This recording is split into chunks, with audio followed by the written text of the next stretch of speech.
Paano nga ba na-turn ng isang caregiver at OFW sa Japan ang pagbababad niya dito sa social media para kumita ng extra income?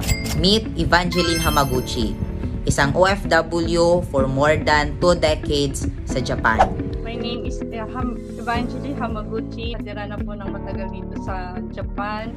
Before ko siya nakilala, isa siya sa mga nagbababad at nagsasayang lang din ng oras sa panunood ng kung ano-anong content dito sa social media, especially sa Facebook, kahit hindi naman siya kumikita.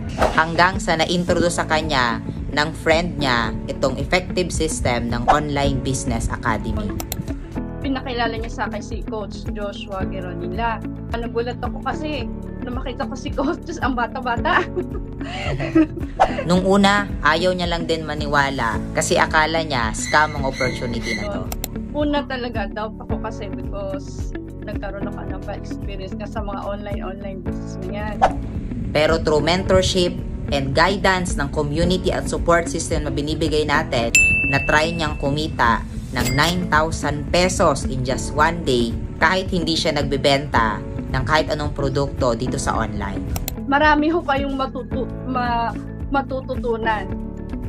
Marami. Pagka nakapasok po kayo dito sa OVA, ang pagkakaiba lang po kasi ng online business kasi marami po siyang oras. Marami tayong oras na magagawa para sa sarili natin, sa pamilya natin, sa mga anak, kung sa asawa, yan.